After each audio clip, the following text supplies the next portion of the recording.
Hello once again. There are people in our society that are legitimately homeless, legitimately poor, in a state of poverty in the United States. This is indeed a reality. And I am empathetic and sympathetic to those individuals for the most part.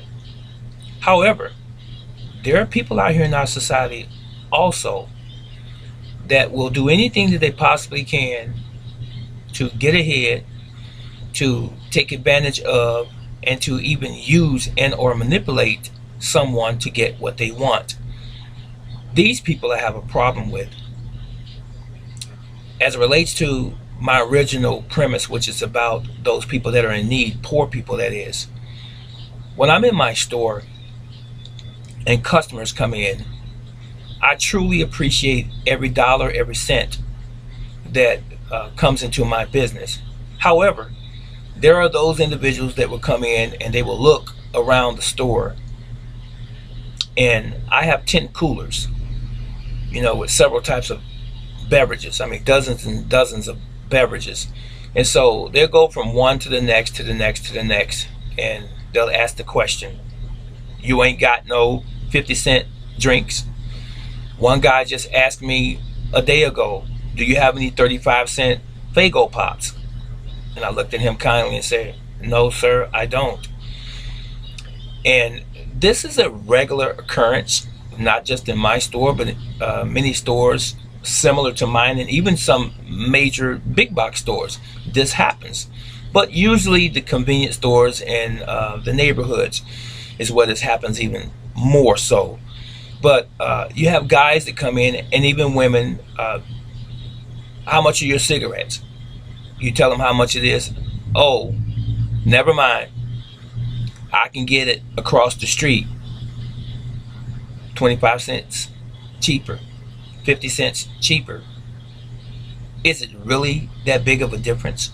25 cents and 50 cents. Let me give you an example. BP gas station has a convenience store.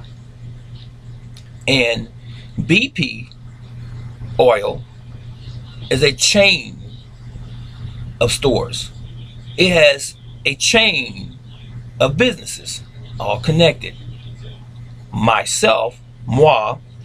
I have one store. So what I sell in my store is going to generally be market rate or market prices, which is across the board what you will find it across the nation. Anytime people have chain stores, they can buy in much, much larger quantities and even charge their customers a much lower price. That's not necessarily true when a man owns one store. And this is something where a lot of people off the street, or who are just customers, or consumers, if you will, coming into your store, they don't understand that logic. They don't understand economics from that standpoint, and they really don't want to. There are some people, and the majority of my customers that come into my store, they'll whip out a debit card, credit card, or they pull out the cash and they'll pay for their merchandise. But it's always that fraction that comes in trying to get a deal when I'm already reasonable, and with some things I'm much cheaper than even the chain stores. But you still have that individual or those individuals that would try to manipulate your prices. For example, someone came into the store a week ago.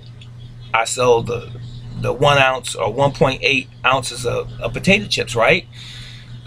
They come in and they tell me what the price is. How much are these? $3-4? And they look at me. I say, no, they're $2-4. They say, oh, they just leave that rack of chips and go somewhere else trying to find something cheaper. And you always get the statements, oh, I could have went down to such and such a place and got it cheaper than that, but I'm going to support you. Why do I need to know all of that extra stuff? Just buy it if you want to. I'm not coercing anyone. I'm not trying to force anyone to buy anything from my facility. My reputation stands on its own 2 feet. People know me. They know what I represent. That 1% or maybe even 5% that come into my store that's always seeking the deal or trying to get something cheap or even for nothing. I hear this all the time as well before I close.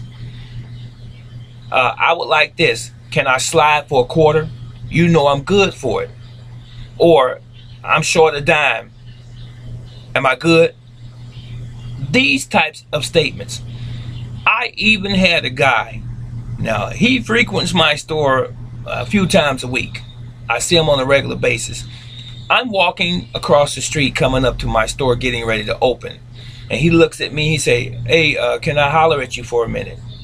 Okay. He say, can you let me hold $20? And I look at this gentleman, I said, absolutely not. But anyway, these are some of the things that you encounter as a business owner. And it's unfortunate, but you just have to take a deep breath and keep going, keep it moving, as they say, because these people are part of our society. They make up our society as well.